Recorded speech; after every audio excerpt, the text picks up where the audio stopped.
Namaste, viewers. Welcome to Jaipur Dialogue USA and Jaipur Dialogue. Today's show is all about the 2024 upcoming elections, both in India and the USA. We'll straightway dive into. But before that, please like, subscribe, press the bell icon, and support Jaipur Dialogue and Jaipur Dialogue USA. We are brothers and sisters in the race together. So, with this, I wanted to welcome a rather unique combination today of Abhijit Iyer Mitra and Sham Sharma show के बिल्कुल चालक शर्मा जी, आप दोनों का स्वागत है. Namaskar. बहुत धन्यवाद, बहुत धन्यवाद. Namaskar, and thank you for having us on. And it's great to meet you for the first time, Vibhuti ji. That's right. It's a first time meeting, and thanks to Abhijit to introduce us both together. And I'm very happy you consented to join. I'm happy to be here. Thank you. So let's dive into the entire thing. So I don't want to talk about who is going to win. That is an open question as of now. But what I wanted to talk to you and discuss is what is the impact and implication of whoever wins, whether Republicans come back under a new leadership, or Mr. Trump or Mr. Modi wins, or the Mahagathbandhan under the leadership of AAP comes in. What will be the impact and implication of this kind of a thing in 2024? It's very rare that India and US are going into election together at the same time. Yeah. So, iska impact and implication kya hai? That's one. Number two is the fact that how is it going to shape up the things in the future with reference to the fact that हमारी dreams जो हैं, India की जो dream है विश्व गुरु होने की, is it going to realize under whose banner? Shamji, you are on the first time on the show. I want you to kick off. I mean, yeah, you're right. It is tricky to know who's going to win. It is tricky to know who's even going to run. The Biden's policy towards India has been fairly confused as far as I can tell. Trump's policy towards any country, India notwithstanding, was very transactional. So it was very easy to know how to work with Trump. And I think eventually Modi started to figure that out as well. Like, working with Trump was actually fairly simple. You give him something, he'll give you something. Scratch my back, I'll scratch yours. Depending on who runs from the Republican side, is it going to be DeSantis, which it looks likely that it's going to be him. How DeSantis will be towards India will also going to be interesting to see. Abhijit is somebody who can obviously speak a lot better about these matters than I can, like who is going to be better for India. As far as the dreams of, being a Vishwaguru being realized, I do believe that it has less to do with, India's partnership with the United States and more to do with what India is able to do within its own borders. We can obviously bring up plenty of decisions by the current administration in the last 4 or 5 years where I'm a voter, मैं तो उनके लिए vote भी करता हूँ, I'm a supporter, but at the same time, I feel like it's often been a policy of, one step forward, one step back. You take the decision, this landmark decision in Kashmir, but then some of the actions post the abrogation of Article 370, it feels like it's, the state is either stagnant or moving backwards. It's the same with CAA. It's the same with a lot of other directions that have been taken. So I don't know how much, India's relationship with the United States is contingent on that, rather than if India can just start to get out of its own way. Thank you very much for your wonderful opening. And Abhijit, I'll come back to that very question. One step forward, 2 steps back, or 2 steps forward, or 1 step back. Is India an authentic leadership material, or are we a traditional great followers, or watching by the sidelines? We always clap, cry, moan, and bemoan things happening. So we use our wisdom to analyze more than lead. Do you think India has a chance to be a leader in the world, the way China has established its position, or the way United States is?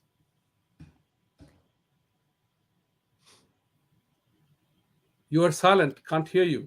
I think you might be muted again, Abhijit. Are you? Yes. Oh, Can't no, hear I you. think you might need to just pop back out and come back in. No, you are still, your sign shows muted, but you are not, voice is not I coming. think, Okay. yeah, So sometimes it before, happens on yeah. the So app. take Yeah. the same question to you because I Hmm. wanted to hear the points of view of both of Hmm. you. Yeah. The same question. Yeah, Can you hear me now? there you Yes, go. yes, yes, yes. Go ahead. Go ahead. Okay, perfect. Welcome So, back. see, my thing is, if India ever starts leading, it's not going to be in my lifetime. Possibly in none of your lifetimes either. We haven't been a leader for about the last 1,000 years or so, or even more, perhaps. Like my friend Sushant Sareen says, in 732 AD, we invented the zero, and we were so enamored by it that we decided to collectively reduce ourselves as a nation to zero.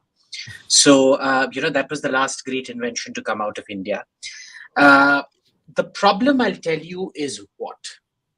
We have a lot of aspirations, but we never have the ways and means to get to those aspirations. If you look, the Prime Minister in his Independence Day speech laid the path for 2047, which is going to be 100th year of independence. And there were lots of beautiful sounding words out there. There were wonderful ideas. But the actual actions on the ground and the plans to realize it, non-existent. Garibi Hatao, Roti Kapda Makan, these were also very beautiful slogans that Indira Gandhi and co came up with. Sadly, Indira Gandhi wasn't. Today, what you find is that the regulatory mechanism is as stifling and oppressive as Indira Gandhi's license Raj was once upon a time. The control was done differently then. Today, it's done through different means, but it's essentially going back to the same thing.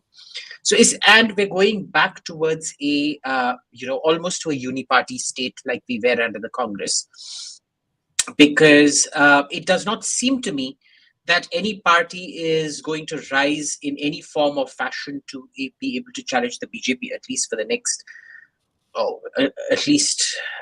the next election cycle, but maybe even the next 2-3 election cycles. It took 1977 before an opposition, so that was what, 30 years after independence, for an opposition government to emerge. And I think once the BJP rose in 2014, it's just been going from strength to strength, and you're going to see literally no opposition, worthwhile opposition to it, till it's about another 20 to 30 years at least. This is part one. So the BJP is definitely winning. The second part of this is what happens in America. I think America, the social schism is far worse than India. In India, you have, let's say, a minority versus majority divide, where the majority is about some 80-85%. In America, it's a split right down the middle. I think the very soul of America is damaged, where there's extreme regional polarization, where the two coasts are very liberal and the center is not. Interpret liberal any way you want. In addition to that, even in urban concentrations, you see extreme polarization of the polity, to the point where every I won't call it extremist, I'd say ideologically pure stance is what is seen. And if you're not ideologically pure in the Republican Party, you're called a rhino, so Republican in name only. And if you're in the Democrat Party, like say Tulsi Gabbard, you're called a traitor and a Republican. So, this is becoming a huge problem in America. I suspect, given how bad things are right now, the Republicans will take the midterms. I suspect they will win again. Could it be under Trump? I really don't know. But I think this week's raid at Mar-a-Lago has really propelled quite a bit for President Trump. I think everybody gets, I think Americans generally have a sense of fair play. And they see nothing was done to Hillary Clinton, even though she had troves and troves of classified emails. And what was done to Trump for having the same classified emails or documents, as the case may be. This is part two. But part three is more important. Generally, you will find foreign governments not including Europe, prefer working with Republican administrations. In Australia, for example, Australia's ties with America are always best when Republican governments are in charge. There are lots of countries like this, Japan, Singapore, Korea. All of these countries generally seem to prefer Republican governments in America. The only countries that seem to prefer democratic governments, Democrat government in America are the Europeans. Because, there, even what is called an ultra-right in Europe would be a raging leftist in America. Their worst right-wingers in Europe are like center-left in America. So there's, because the center's moved so far left in Europe. So, you have this general issue of either Republican or Democrat. Because of the polarization, they're going to end up damaging one set of relationships or another set of relationships. Well, that's fascinating to hear. And coming back to the same topic, Shamji, that Trump is a very polarizing individual. He has had his own beautiful run. I consider his term as great for the country. And the question here is very important. Is the Democratic Party trying to entice, lure, and trap Trump into midterm elections? Because the failure or the mismanagement of this current regime is so apparent that even Democrats are annoyed with the rising prices, and you create conditions where the gas prices go up so much, then you reduce by 5 cents, and then you say, see, we are lowering the price. Yeah. So there is a greater dissatisfaction amongst the people. And as Abhijit rightly pointed out, there is a clear sign of a red wave coming up. Do you think that Democrats will ride behind the fact that Trump is becoming the candidate? He's being lured into the trap. And is he falling into that trap? What do you think is the impact and implication of that thing happening? It does appear to be that way because it feels like maybe the Democrats feel that if Trump was the overwhelming nominee from the right, then the Democrats could probably take the Republicans. If they ran with like a DeSantis or somebody else combo, the Democrats feel that, Biden is obviously not up to scratch. I think it's clear as day. And what most Americans are even more frightened of than Biden is Kamala Harris. So people are hoping, and as much as people don't like Biden, people are hoping and praying every single day that Biden survives the term, because literally nobody, not even Democrats, outside of maybe San Francisco, want Kamala Harris as the president of the United States.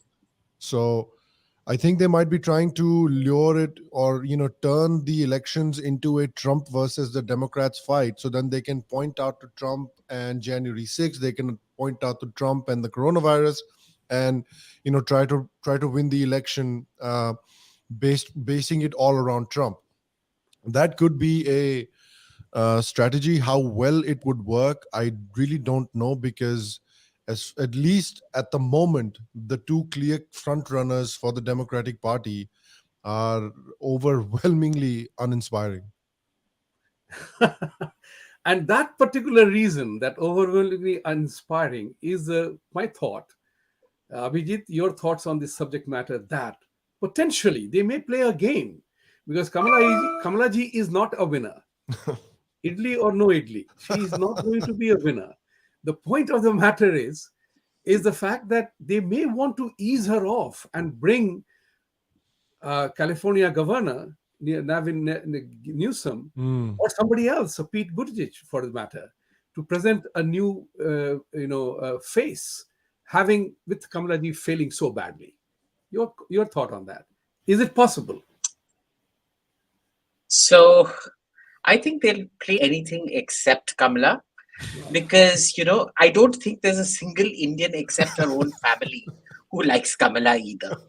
No, Have you ever seen big money? They are very fond of Kamala ji, by the No, way. in the Bay Area, of course, they'll donate to Kamala. the Bay Area? But let's not talk about Bay Area. You see, Bay Area there's so much drugs going around there. The crystal meth, the brains are all addled. There's crystal meth in the water out there. So let's leave Bay Area aside. let's talk about real America. You find me one Indian American association that has been enthusiastic about her. Right? Zero. I know None. of, yeah. None. So imagine how horrible you must be that being the first Indian American to rise to the vice presidency of the United States, no Indian American even wants to acknowledge. And this is a country that is desperate for validation about Indian Americans. You know, some Indian American kills his wife by chopping her into 16 bits. Yeah, Indian. See, Indian. I told you he's an Indian. Some Indian gets the Nobel Prize even though he has no connection to India, would just have an Indian name. See, Indian, everything Indian. Do you remember that entire skit, the Kumars at number 42? Yeah. Where Santa the Claus dad is used Indian. to always say, Shakespeare is Indian, Santa Claus is Indian, everybody's Indian, that kind of thing. Imagine for a culture like that, when you mention Kamala Harris, they're like, no, thank you very much. I mean, they wouldn't touch her with a barge pole. That is how toxic the woman is. Right, so it's not going to be Kamala. The problem is Biden is going to have several negatives, especially after the tapes. See, nobody's talking about the Hunter Biden tapes. Everybody is talking about inflation as if inflation is the only source of negative votes and things like that. Things like Hunter Biden also have a severe impact. There are recordings of him saying that my dad will do whatever I tell him to do. He owes it to me because of his guilt conscience of, leaving me to hang. He doesn't mention why, but leaving him to become a druggie or the first son getting killed or whatever. So this is something they have to bring in a vice presidential candidate who lessens Joe Biden's negatives. That person is not Kamala Harris. Pete Buttigieg, maybe. I do think he might be the optimal candidate, given the pandering required to wokes. To have the first gay vice president might be a positive, but I don't think it's going to be him. I think it's going to be some unknown contender. You don't think it's going to be Newsom? Because probably not even him. I suspect it's going to be some DNC insider because what they will want is a particularly corrupt deal maker for their own ends. The Republicans have become ideological, the Democrats have become corrupt. That's the negative of both of them. I think MAGA has kind of, even though MAGA may not be the Republican Party, it is now a very powerful force, like the Tea Party was. Do you remember the Tea Party once upon a time with Sarah Palin and all of that? It has to satiate more than just play lip service to MAGA's ideals, drain the swamp, etc., which can be very difficult. So even if DeSantis becomes president, for him to drain the swamp, he's going to have to piss off the entire Washington establishment, which expects the gravy train to go around.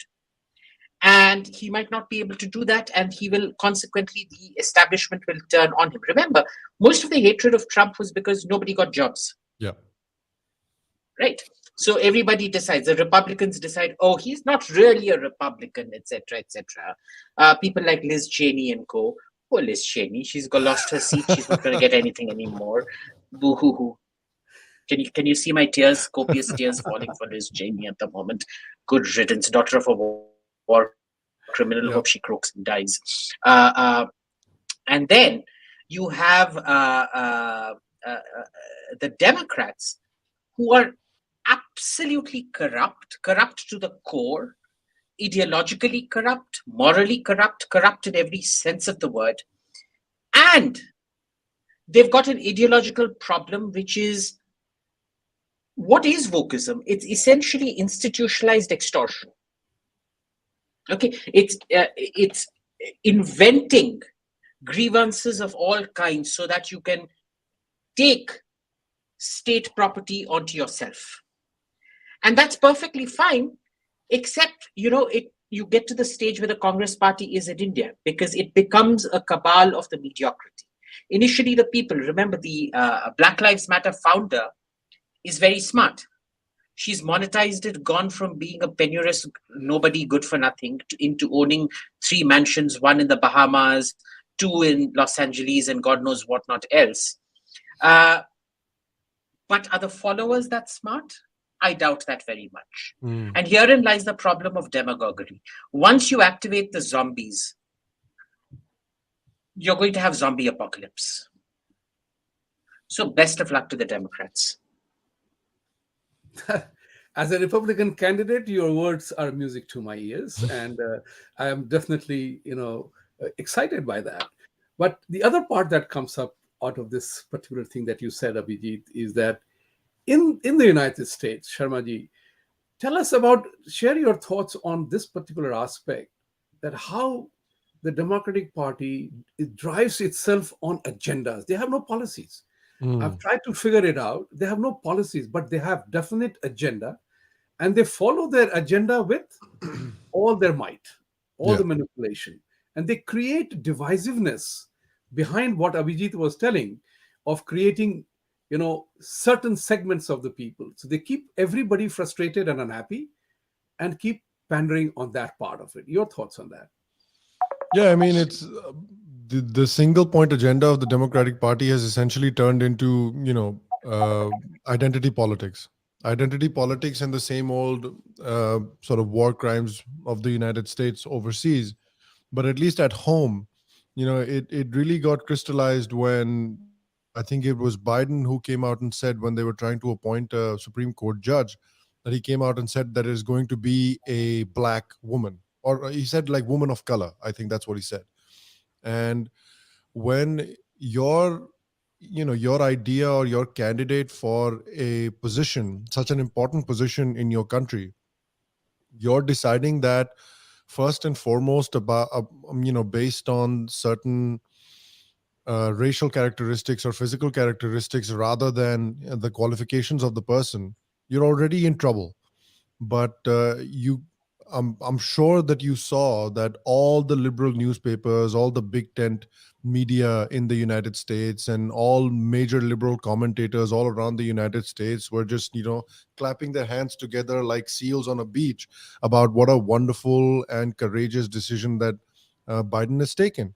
Now, that might play very well in New York, that might play very well in LA and San Francisco, but it does not play very well in the rest of the country. I'm not saying the rest of the country has a problem with a black female Supreme Court judge, but they have a problem if that becomes your basically sole criteria for nominating a candidate to such an important position.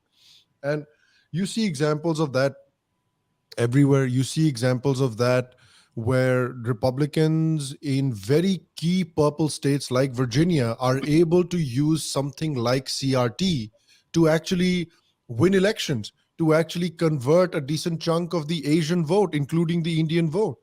You know, uh, what's the gentleman's name? That's the governor. I think, is it Virginia where Youngkin is? Youngkin, Yes, Virginia? Yeah. yes, yes. So Youngkin was able to, turn CRT into a very strong political tool, and he was able to, pull a lot of the Asian vote because of that. And so even right now, like if you look at Kamala Harris's choice as well, it was very clearly to check off certain identity politics boxes that the Biden administration wanted to do. And the more they lean into it, the worse it will keep on getting for them. The problem, at least for me, if I'm being honest, is that the what Abhijit said, I completely agree with, that the Republicans seem to have become a lot more ideological, and they're handing certain victories or certain agenda points to the Democrats on a plate, particularly when it comes to the abortion ruling, and also with the Republicans, with a giant chunk of the Republicans sort of voting, quote unquote, against the LGBTQ marriage thing. I understand that there's other provisions within that law or within that thing that they did not want to vote for, and hence they ended up voting no against the whole thing. But then they provide these little victories or these little big agenda points for the Democrats in the upcoming midterms.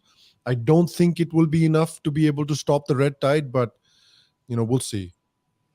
That's wonderful. This brings me to the other point which you said, that Republicans have a tendency to give victory, Mm. little victories, and I sometimes I find a very interesting similarity between Republican Party and Hindus in India, is that we know how to grab defeat from the jaws of victory. So, so that's something which is very critical for the ideological part of it. But Abhijit, one question comes up back on the Indian side of the story. There were certain Times of India report and other places that AAP is presenting itself as to be the alternative to BJP, and they may or may not be part of the Maha Thag Maha Ghanta Bandhan, as we call it, as we call it. Do you see that emerging, or India will suffer the curse of satrap mentality in India? How will the 2024 shape up on that count? Each Look, one I'm a not, but pound of flesh, so to say. I'm not particularly worried about AAP, because under AAP, their one big state, Punjab, is going to blow up in another round of insurgency. I think if you thought the last round of insurgency in Punjab was bad, it's nothing compared to what has effectively already started, but is going to blow up. It is going to happen during the AAP's chief ministership, because they've done everything on the ground to encourage it and support it and fester it and blow it up. I think up. The question is, will it blow up before 2024 to discredit up with everybody else?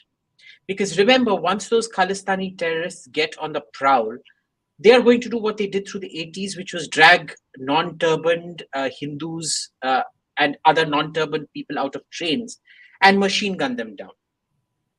Right, that is the hallmark of the Punjab insurgency, and that is what is going to happen, which is going to turn everybody else against AAP, unless AAP manages to control things, which they won't, of course, because they want to continue having power in Punjab. So, I don't think AAP is going to be very credible out there. Remember, they tried this stunt before. They tried this stunt in several different states. They never managed to grow. They only managed to grow where there's an extreme sense of persecution complex and victimhood, which was Punjab in this case, which technically is an extension of Delhi. I mean, let's not forget, Delhi was a part of Punjab in a sense. Haryana was a part of Punjab. It was all divided as per the linguistic division and things like that, more than the linguistic division, really. When was it, in the 60s or whatever?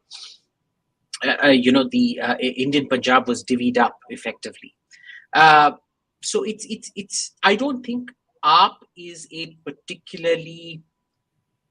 I don't think AAP is going anywhere. Let's put it that way.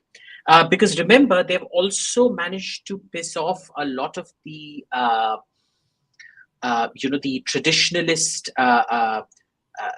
the traditional secularist intelligentsia, because AAP are opportunists. So if they see there's a buck to be gained through Hindutva and Hinduism and public displays of piety, they'll do that. They tried that during the Delhi elections. It paid off for them, remember? Yeah. So that doesn't exactly make things look very good for them. Their revenue sources are under severe strain. Because remember, this company OML was raided. What's it called? Out Mouth Loud, something like that. This guy called Vijay Nair or whatever, who incidentally is behind promoting Dhruv Rathi and things like that. Let me just find the name and the company. It's somewhere here. I can't seem to find it. Sorry. 1 second. OML, is that an organization that funds AAP or something? No, only much louder. They have this entire roster of comedians and things. They were the ones who got Dhruv Rathi his program. They promoted Dhruv Rathi, got him his program on this thing. This fellow Nair got a Sarkari Bangla in Delhi. Nobody spoke about it. He was behind all the payments made off to. They run AAP's PR. They also have these comedians like Atul Khatri and people like that on their roster, right? Oh my God. The big, the small, but overwhelmingly the mediocre. So what ends up happening? They got raided. So the financial screws are going to tighten. And remember, AAP is an extraordinarily corrupt party. So there are lots of ways in which AAP can be controlled, and I don't worry about them. But going back to America, what Sham said was very important. Indian Americans in the Bay Area went there to escape all your reservation related, what they believe is reservation related crap. Only to land up and vote for more reservation where they landed up. And I sure as hell hope that all their kids, despite getting 98, 99%, do not get college admissions and end up selling bananas on roadside carts. That would be true poetic justice. The first generation lands up in America, becomes tech entrepreneurs. Second generation sells bananas and scoops shit out of San Francisco public drains. I really wish that on all their kids. Their kids should go through that. It's karma. That's the karmic part is very important, and I want to piggyback on the same thought again that while BJP, like Republican Party, they know how to snatch defeat from the jaws of victory. AAP and the rest of them are like Democratic Party, doing things for free. That's a remarkable tactical effort in which you offer things for free and people fall for it. That's the reason why Arvind Kejriwal still continues with that canard, not realizing, that's why you said about shortage of funds and fundraising. They are trying to be desperate about offering things for free, and God knows who will pay for it. The question is, who will pay for it? That is, Sham, I wanted to come to you, that is America driving itself up the bankruptcy ladder? Because the debt to revenue ratio, GDP ratio is so high in America. If that was my ratio, we will get no money. No credit card company will give us credit. No car company will give us any credit, right? At some point in time, that bubble ought to burst. It will burst at some point in time. Whether it happens because of de-dollarization or whether it happens because of the sanction as an instrument, it may be justified at some point in time, but at some point in time, it's going to boomerang, because nobody likes to be sanctioned by one person or one entity because you do not agree. How do you see this sanction thing eventually working against American interest? That's where you and I live, and it ought to be a matter of concern for us. Just one quick question. I wanted to tell all the audiences, please ask your questions, because you have two brilliant minds here. One question asked answers many people's praise. So ask your questions. It is open to super chat. And some people are commenting why Sanjay Dikshit ji is not here. He said that he is very tired. He has been on shows from 6 a.m. So let him have his rest, because he will follow again with ask me anything question. You can ask him why he didn't come on this show. So let's go on. Sham, you're all yours. Yeah, sorry. Could you just repeat the question just one time for me? That the free stuff that is become a political method to entice voters. We'll waive a student loan. We will give you this electricity free. This has a very bad situation in democratic system where there is more chaos than anything. It throws more chaos in the process. Yeah, it is. I'm not the most well-versed person on this particular aspect, but I'm also somebody who actually is not completely opposed to like German or a Swedish model of the way they provide social services to their people.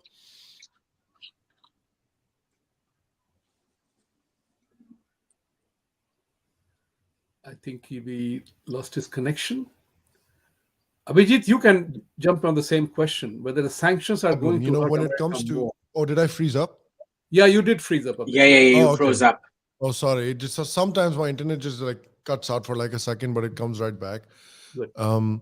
But the issue I feel like is, when they talk about like waiving all student loans willy-nilly, it's almost kind of a little bit of treating the symptom, but not really the underlying problem. And the underlying problem is, why are university costs in the United States so exorbitant?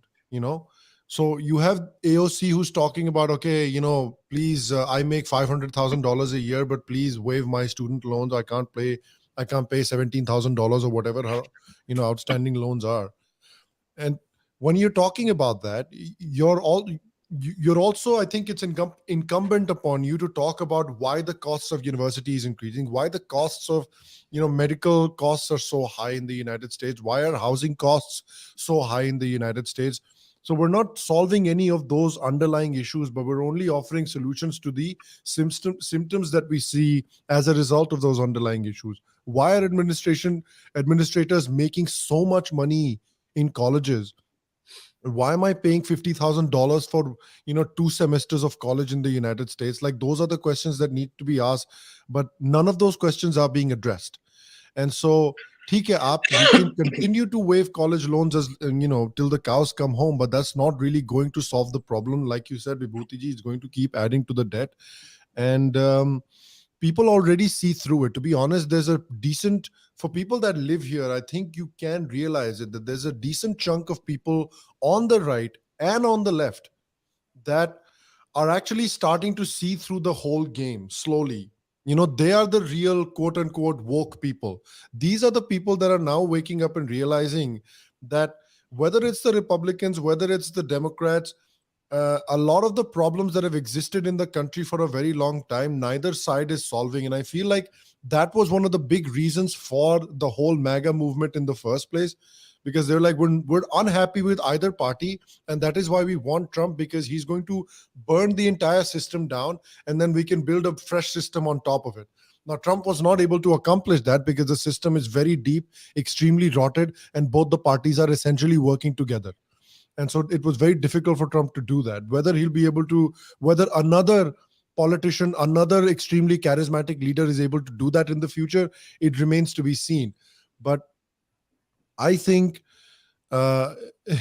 in a lot of people are realizing in the United States slowly that what they're facing is not a race problem. What they're facing is not an ideological problem. What they're facing is a class problem.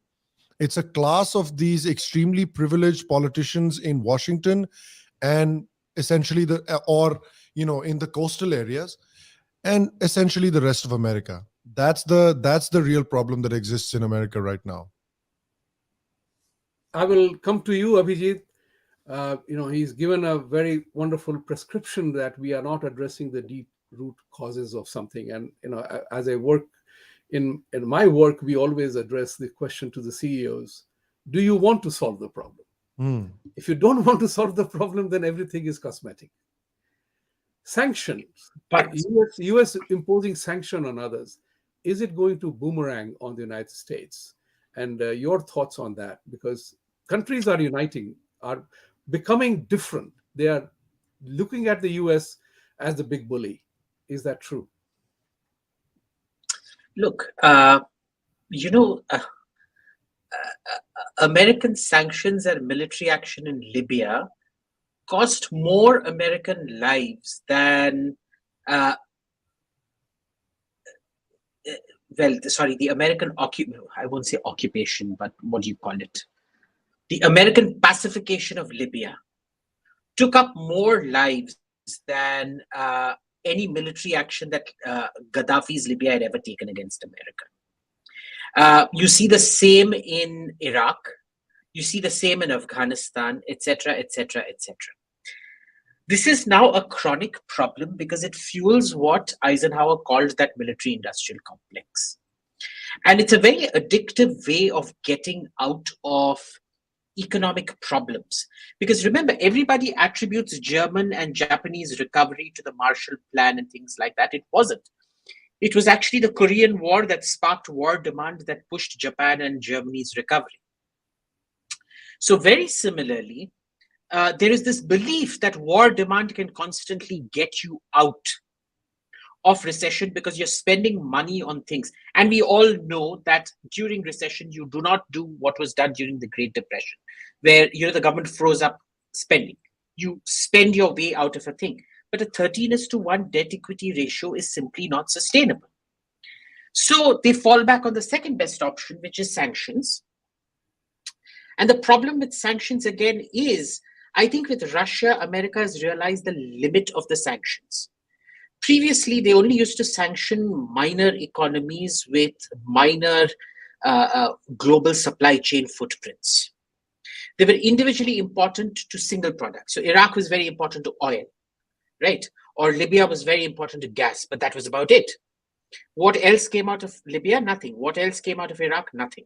When you sanction a multi-product economy or a multi-commodities economy, it's not a multi-product, it's a multi-commodities economy like Russia, you begin to see what starts happening. And mind you, they've still not learned their lessons from all of this. What America is now doing in Ukraine, do you think Russia is going to sit by and allow another Libya or Iraq to happen without arming those people to the teeth with whatever the hell they want under the sun, including possibly nuclear weapons? Right? So I don't think they've really thought this through. I think what you're seeing in America is a lot of getting bogged down in tactical exigencies, completely ignoring the strategic picture. They still don't get why India is pissed off.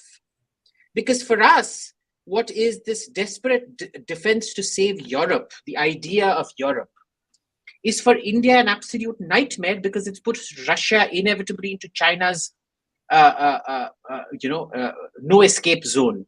Event horizon, through China's event horizon, from which there is no escape. And we're looking at complete continental encirclement, right? And then they have the gall to talk about an Asian pivot and how we're not losing focus on Russia to focus on China and things like that. Who's going to take you seriously? So there's a lot of stuff happening out here which is going to come to bite. I think the only, and the damage is permanent. This is not temporary damage, it's going to be permanent damage. The only respite, I think the only relief is the fact that China is harming itself a lot more, a lot quicker than America is at the moment. That's a very powerful statement, and I was coming to that, the China equation. Shamji, tell us one thing about it. Doesn't President Xi, who is now media calls, some people call him Zitler, doesn't he have the wisdom to see that he is making he himself, his country, Chinese Communist Party, and his own people as the worst group of people anywhere on the planet Earth? Nobody likes China anymore. They are the bully nation. US has become a sanction nation.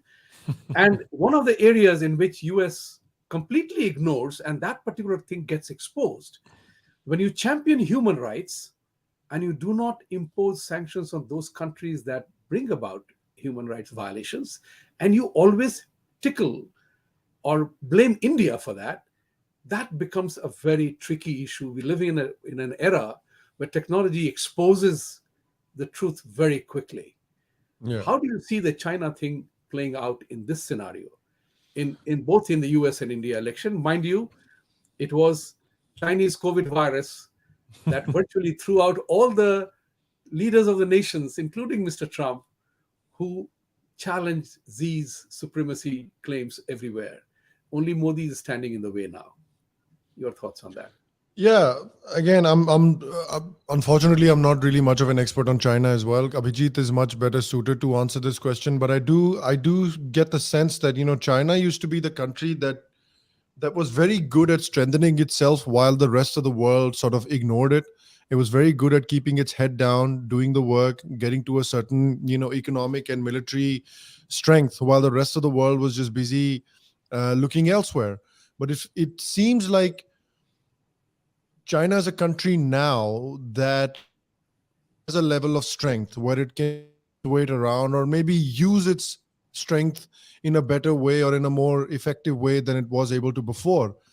But I think China's fallen into the trap, and maybe Abhijit can enlighten us better about why, but it seems like they've fallen into a trap that most sort of bullies fall into when they first realize that they're stronger than a lot of people around them, is that rather than use that strength in a restrained way for people to understand that you're strong and fear you, bullies feel the need to constantly throw that weight around, constantly intimidate people, constantly express that strength, where eventually the rest of the people around you will get sick of you and will realize that there is an extent to your strength, and that's what eventually takes the bully down. And it seems like China's falling into that trap a little bit with its constant, sort of abrasive actions against India and a lot of the countries in the South China Sea, Taiwan, a lot of the ASEAN countries as well. They're all getting a little bit sick of China. So um, I would love to hear what Abhijit thinks about why a country that was so mature about using its strength or about showing its hand to the rest of the world is so keen on suddenly showing it almost excessively. Abhijit, your It's question has already been posed by Sharma ji. Go ahead. have you guys watched Legally Blonde? Yeah, my wife made me watch it like just a few months ago. It's a good movie. Vibhuti ji, have you watched it? Legally Blonde, yes. Okay, good. So you will know that dumb blondes always get the man in the end. Yep. Because they may not be good at what you want them to be good at, but they're very good at getting the man. Okay. She is that classic character. Deng Xiaoping grew up during Mao's purges and things like that, and he understood what the problem with them was. So he went to extraordinary lengths to have checks and balances and whatnot after him. He moderated policy very, very carefully. He opened up things very carefully, etc., etc., etc. That generation of leadership generally stayed, except what is this thing budging? Yeah, I don't think that's me. That might be. Are you on a phone? A phone, but it not keeps Are you on a phone, Abhijit? नहीं मेरा phone है मेरा Oh, phone. acha. They might need to just go on silent mode probably. Now, there are two things that have happened since then. See, once your military starts gaining strength, remember the 5 dictums or the 5 modernizations of Deng Xiaoping. Military modernization came the last. And even then he said, carry a big stick, but walk very softly and quietly. Deng Xiaoping understood this. But the problem is, once your military starts growing, there becomes pressure from the military itself to start using the military as a tool. And it's a very attractive tool. So if a burglar comes into your house and you have a gun, you're not exactly going to be stuck up on morality or the fact that there are 4 burglars with AK-47s entering your house for you to pull out your gun. You're still going to be stupid. You're going to pull out your shotgun and probably get shot by one of them, maybe take down one of them, maybe not even that. So there is this sort of institutional push towards using the military and high-handedness and things like that, which is purely institutional. Deng Xiaoping should have foreseen it. He did not. Now, this has become a lot worse under Xi, because Xi is Reese Witherspoon. He's the Reese Witherspoon or the Rahul Gandhi of the real world. I mean, Reese Witherspoon, Rahul Gandhi, pretty much the same thing. But, Listen, Reese Witherspoon in that film was a lot smarter than you're giving her credit for. I'm sorry, I have to push back against that. Actually, sorry, yes, I agree. And a lot prettier too. So I apologize to Reese Witherspoon. Please, heartfelt apologies. Nobody should be compared to Rahul Gandhi. But so what happens is, Xi Jinping is a bit like Rahul Gandhi. He's very good. I mean, okay, so he's not even Rahul Gandhi because Rahul Gandhi is good for nothing. So let's say Xi Jinping is Reese Witherspoon, because Reese Witherspoon gets the guy, Xi Jinping gets the top post, and he makes himself, which is to say the guy, and he makes himself more powerful than anybody prior to him, including probably Mao Zedong. Which should have never happened. Deng Xiaoping left a lot of checks and balances in place to see to it did not happen. He was smart enough to break all of that. But like Reese Witherspoon, he has no knowledge of anything else. So he's taking them down that institutional ladder of overspending, which they resorted to in 2008 because of the global financial crisis. They started overspending on all kinds of things, which should have stopped, but it did not. So there's these two sort of institutional pushes plus Reese Witherspoon in the mix in China, which becomes very problematic for China per se, which is why there is no way that China can push itself back from the precipice. It is set on a confrontationist policy. It is going to get even more confrontationist. And for me, the real scary factor is when the bad debts actually come home to roost. Remember, they had gone bankrupt once before, and they got the West to buy up their shares left, right, and center. All these credit rating agencies and venture capitalists and hedge fund managers to buy up all things Chinese because they've corrupted the system. They may not get a second do-over because there's no money left in the West. What are you going to buy all these Chinese junk assets for? Especially now that we know much more so because of social media how junk they actually are. So this is going to be one thing that pushes Xi into increased aggression as things start biting back home. That's very insightful, and as we are coming to the end of the first hour part of it, I wanted to touch base with you on one particular very important element from my point of view, and that is the role of the big tech media. We know what they are capable of doing. What do you think they are going to do given Hunter Biden's suppression in 2020? And how Rahul Gandhi is treated, how up is written up in New York Times and other places. Suddenly you see Kejriwal in New York Times, and and the anti-India forces that is led by so many. Rana Ayub is just one name, so many others. What will the international pressure affect the election scenario in India, driven by big tech? Sham. I mean, it will have an effect. How large of an effect? I do doubt that the effect is as large as people sometimes make it out to be. It definitely does have an effect. I mean, the New York Times completely and utterly lost respect in the eyes of a lot of people once they posted the article by the head of a terror state in Pakistan, basically threatening India with nuclear war in that article. So, I mean, nobody really should take that rag seriously. And Washington Post, I add to that as well, and many other rags like that.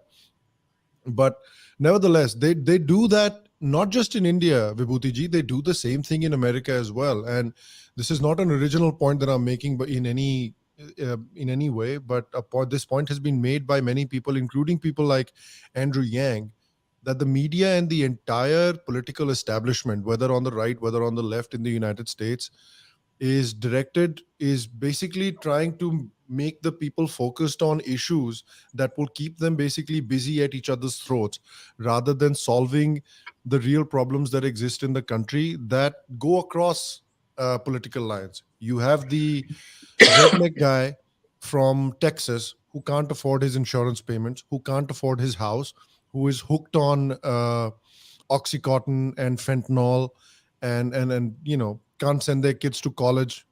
You have the same exact problem with the Black Lives Matter supporter in New York that is working a terrible job, making $10 an hour. Same exact problems are being faced by those people as well. So the problems being faced by Republicans and Democrats are much more similar than both sides want to let you know, because then you're like, okay, so this is a these are actually issues where we can join hands and fight the problem together. But if you start to join hands and fight the problem together, then why do you need these establishment Democrats and these establishment Republicans for? That is the point that Andrew Yang has been making. I think it's a very valuable point, but the thing is, Andrew Yang has no institutional support, and he got completely dropped by the media since that institutional support dropped. So I doubt that Andrew Yang and his movement will get very far, because institutional support means money. So That's the same thing that they're trying to do in America. Keep the public at each other's throats so that the military industrial complex, big pharma, and the institutional politicians make hay. And that's what they're trying to do in India essentially as well. Because, for all the faults that you can see with the BJP government, with Modi, with the Hindutva movement, but you can't deny that the level of social cohesion that Hindutva has brought into Indian society, it's undoubtedly a positive thing. If you look at the BJP support base, if you look at the financial inclusion schemes, even if you may support them or you may not support them, but when I was in India recently, and I came after a very long time, and I was completely and utterly blown away that a nice Haldiram store in Connaught Place, to even the guy who is selling aloo chaat outside that store, they're both working on digital payments. Dono ke paas, they all have a phone. Scan the phone, you pay them via the phone. It's in terms of technology, in terms of financial inclusion, in terms of breaking down caste barriers, annihilation of caste within Indian society, these are all positive things that are happening under Hindutva. And it scares the establishment. It scares the establishment that wants these divides to be there, because this divide is what is making their government in Uttar Pradesh, that is making their government in Punjab, that is making their government in Tamil Nadu. So you have to fight against it, and then the media is a very good tool to use against that. So I think the trust in the media that is falling is rightly so. The alternative media that has come up on the internet, including the Jaipur dialogues and the work that you guys are doing, Vibhuti ji, And your show. it's just a That's right. testament to the fact. It's just a testament to the fact that people overwhelmingly have lost respect in the media, and its role is mostly destructive. And the more the media speaks, the more I truly believe that it helps the BJP. Every time the New York Times publishes an article, one more guy goes and votes for the BJP. That's a wonderful observation. Listen, the guys, the issues are lots. This is not the first of the conversation. We'll have many more, and so please come again. But let's switch to the questions, because questions provide a lot of answers. So let's get to the questions, and as we say, keep your answers crisp and short. We can cover more and more questions. Gentlemen, ladies and gentlemen watching the show, please ask your questions to these wonderful, beautiful minds. Ishan Sharma: who and when had this blue, purple, and red states concept started, and which party did she belong to? Is Wall Street Journal also a liberal newspaper? Sham, would you like to comment on that? I'm not entirely sure when the blue, purple, and red states concept started. I think it's essentially used to highlight the states that overwhelmingly or generally vote Democrat or generally vote Republican, and states that are swing states, like Texas is a trademark red state, California is a trademark blue state, and a state like Wisconsin or Virginia is a trademark purple state, or Michigan is a purple state. I'm not sure which party they belong to, whoever came up with this concept. But as far as I'm aware, the Wall Street Journal, I don't know if you can classify that as a liberal paper, like the way the Washington Post is a liberal paper. But I think they're a little bit more balanced than that. I don't know what Abhijit has to say about that, but whatever I've seen from the Wall Street Journal, at least in the United States, they lean slightly more conservative, at least as compared to the New York Times and Washington Post. They are pro-business, and that's what makes them more centrist than leftist. So there's not a liberal thing. You want to add to that, Abhijit, quickly? I don't see them being particularly pro-business. See, Okay. they're not challenging wokeism at all. Mm, Wokeism is the biggest bane of business today. that's right. It's very pro top management, because they can keep a system of they can keep a system of arbitrary fear in employees, because you never know what you're going to get sacked for because who you offend. And it keeps absolute third raters at the top, but it's not good for business and the shareholders. And Wall Street Journal keeps perpetuating the shit. So yes, they are a liberal newspaper. Okay. I'm glad I asked you. We heard the other side of the view. All right. Next question, please. Ishan Sharma again. How can a Republican politician win a state like California, etc.? Or is it just impossible? Which parties will win the 2024 elections in both countries? Abhijit, you take the shot at this. A Republican politician will win California when all the Indians crap in the Bay Area, when their children start scrubbing floors, when they become street cleaners, when they become pot washers, and when, despite getting 97% marks, they don't get admission into an American college. That is when California will turn. Before that, it is virtually impossible because it's become a uniparty state. Essentially, California today is what Venezuela was and continues to be. Thankfully, there are things that California can't do by itself. There will be a US Supreme Court, etc., to control it in a way that Hugo Chavez and co could not be controlled. But make no mistake, California is going down that path. What Venezuela is today, Venezuela's present is California's future. And which party will you think will win elections in 2024 in both countries? BJP in India. I'm hoping the Republicans in America, but given the general, mass retardation that seems to be affecting the American population, you can never be sure. All right, thank you. Next question, please. Abhijit Sudhakar. Have you replaced Kushal with Vibhuti ji? Just because he's dark, you can't do this injustice, Sham. Yeah, we have. We needed some more. See, Abhijit and I are, good-looking people, obviously. So we needed to maintain appearances. I felt like Kushal was really pulling the show down. So we needed to and Kushal's update too the dark. attractiveness of the show. Yeah, exactly. So the expenditure on light was way too much. So we had to cut down some costs. All right.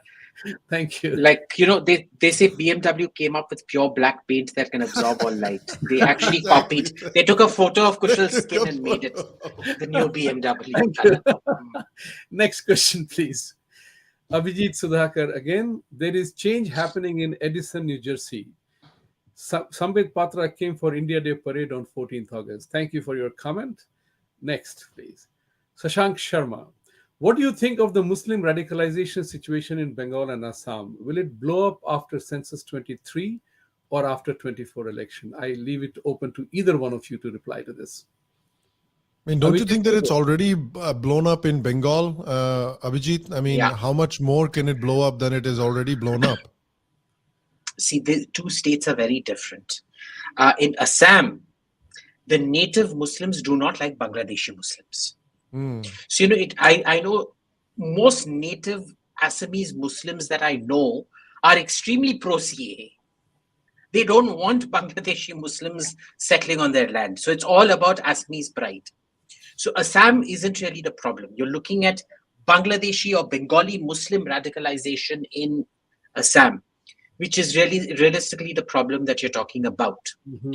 Bengal was it was gone long back. Yeah. Because remember, the same way the Democrats have their race replacement theory to win elections, or the way Justin Trudeau is working on immigration to create a permanent liberal majority in Canada, the communists were the first to do it. And Mamta doubled down on it. So there's nothing you can do about it. Bengal is probably going to see a second partition. Interesting. Next. KJ. Who will become PM if BJP fails to cross 272 mark, but NDA reaches its cues to all panelists? Abhijit, any update on your Twitter case? I don't know when the hearing is for. It's been filed, but I don't know when the hearing is for. Who will become PM if BJP fails to cross 272 mark? Very hard to say. Very hard to say, because what's been happening is that the strength of the BJP leadership, but also its weakness, was the fact that there were many centers of power there. So if one leader went, there were already 10 leaders to replace him. The problem now is that you've got one vote winner, Modi, and he's actually weakened the entire organization by bringing yes men in who there is really no face to replace him. The replacement fight seems to be between Yogi and Amit Shah, and Modi seems to be encouraging some kind of internal ticking between the two of them to fight, so that he doesn't have to go. So I doubt if there'll be anybody replacing Modi, even if they fail to cross the 272 mark. That said, they are going to cross the 272 mark. In fact, I think this time the NDA might actually reach a 2/3 majority, 330 for sure. That's very powerful. You want to add to The that? BJP alone, 330. All right. You want to add to that? I mean, I don't have anything to add. I'm just very happy to hear about Abhijit's confidence about 330. I'd love to see that. Okay, good. I think many would like to see that. With NOTA, be regardless, there's something which I'll come back to you later on that. Run a day. Where do progressive women like Ilhan Omar and Rashida Tlaib fit in the larger picture of American politics? Will they be given important roles in the future? Sham.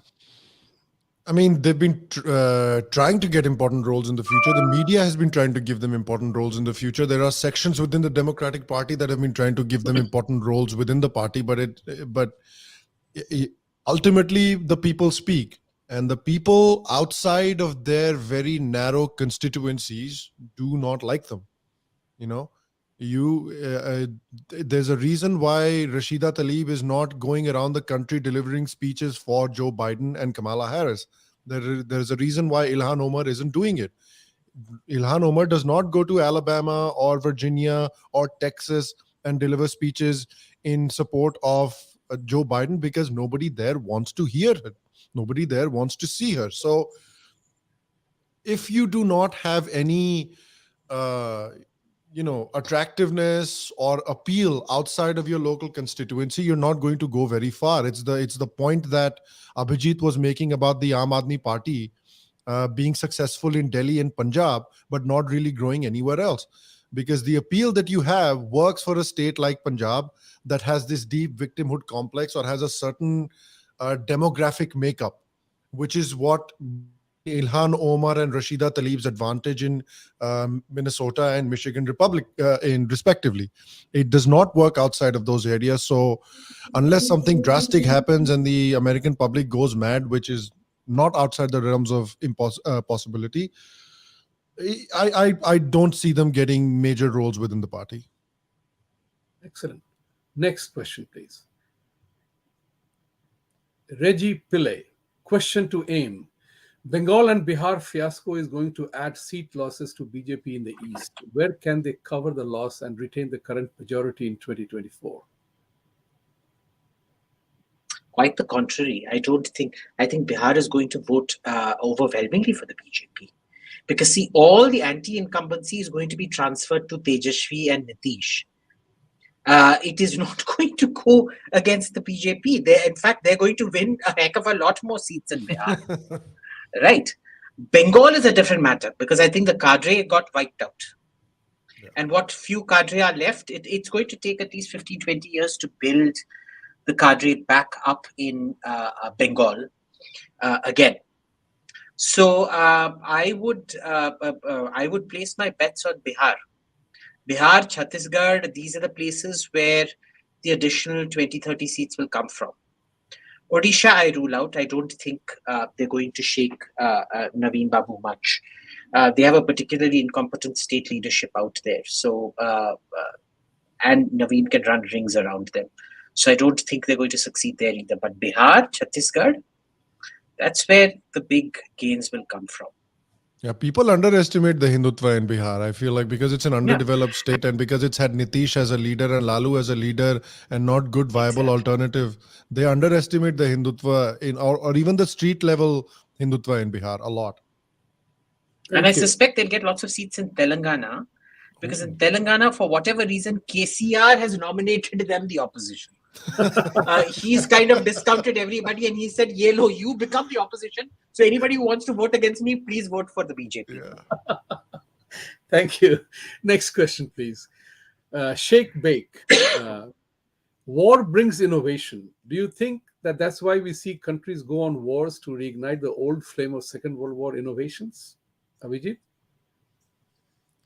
desperate wars bring innovation.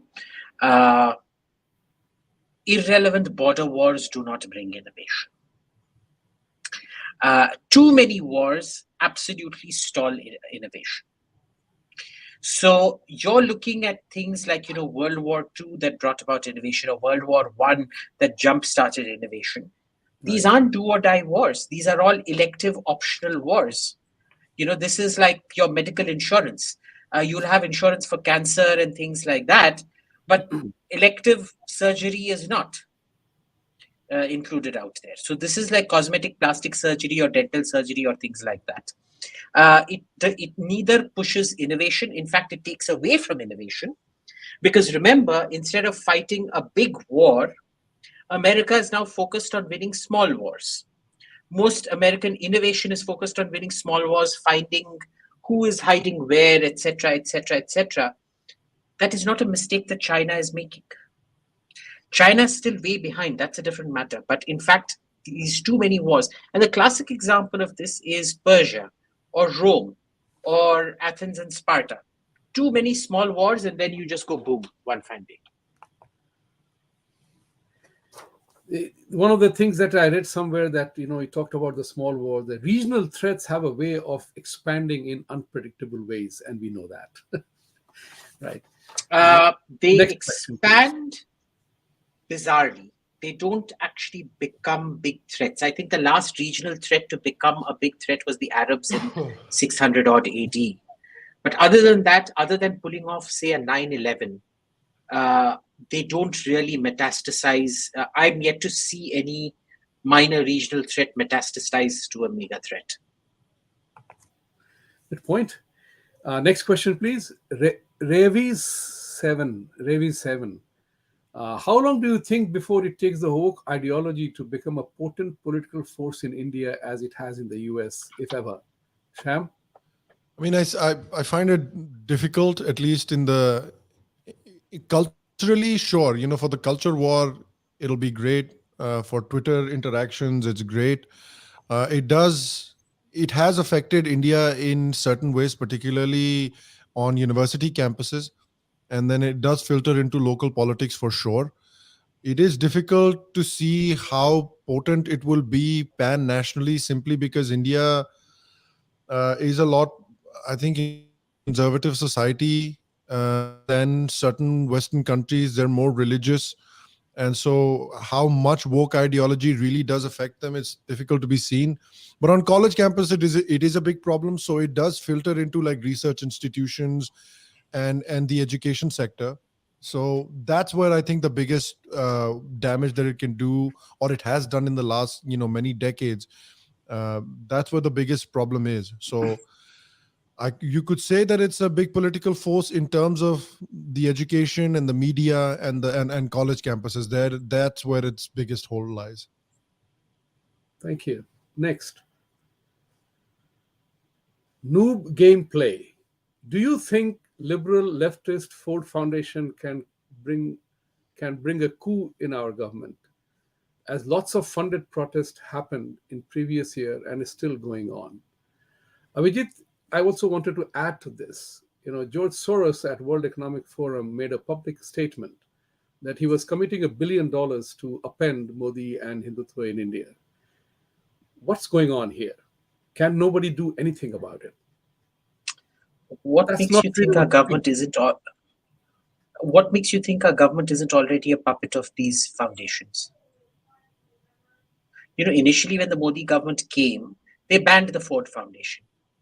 Then was it Caravan or India Today or Outlook that wrote the piece that, the American government called up some minister in the Modi government and they lifted the ban on the Ford Foundation.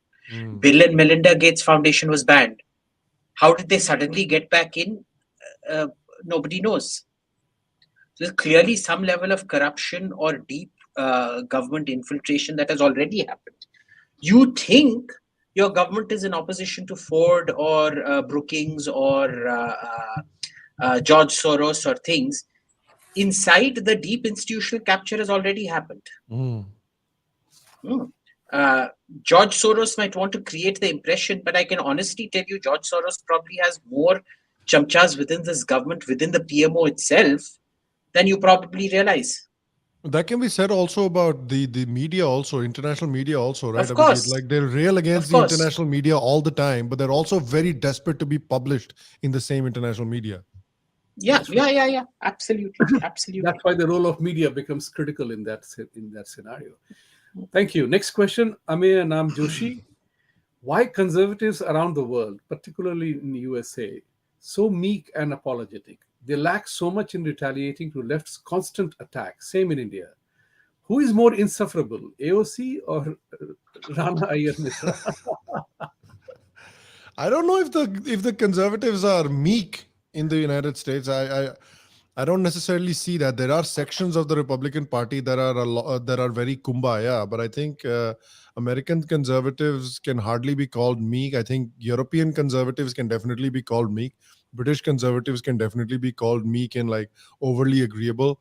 I don't necessarily term American conservatives that way. Indian conservatives are definitely meek and agreeable. I would give that for sure.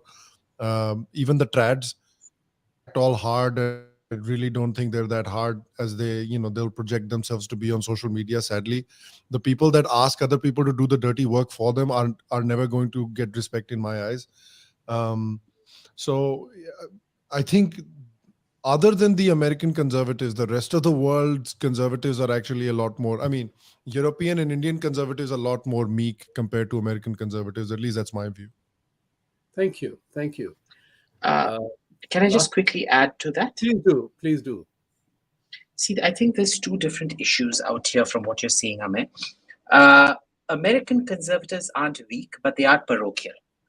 All right-wing movements and conservative movements tend to be local, whereas the left tends to be global, which is why you will always see an amplification of any left, even if the Timbuktu Popular People's Leftist Front raises a cry of genocide tomorrow, Rana Ayub and the New York Times will take it up.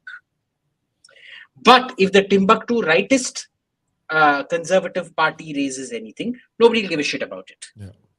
You see this. So, for example, Douglas Murray is completely clueless about India's history. Yes. Jordan Peterson, completely clueless about India's history. In fact, Douglas Murray and Jordan Peterson are informed by Indian leftist historians about India. Yeah.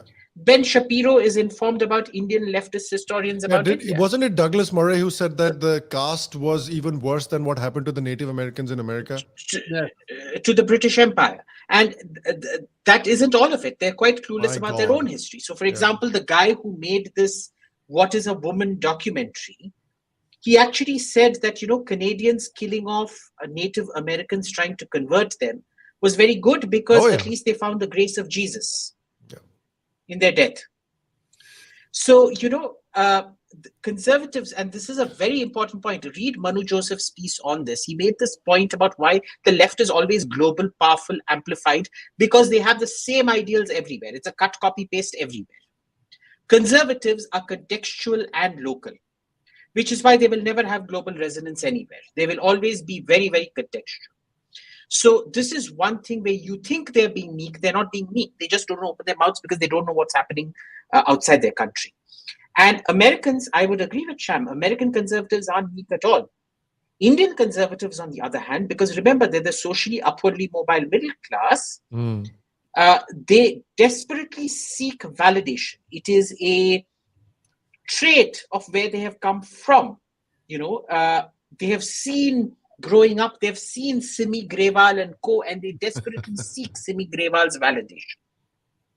They'd like nothing more. I'm telling you, even today, if tomorrow, if Simi Grewal or somebody like her, who were the big actresses in that generation. See, what I said that on a show that I recorded recently, that these are the people that fundamentally hate the lady, the Maya from Sarabhai versus Sarabhai, the rich lady, but they would also give their right arm to be in the good books of Maya Sarabhai. Exactly. And so Modi, he'd give Simi Grewal the Bharat Ratna if she tweeted even half of what she tweeted for, what was that man? Thackeray. If she tweeted even half of what she did for Thackeray about Modi, he'd give her the Bharat Ratna. Mark my words.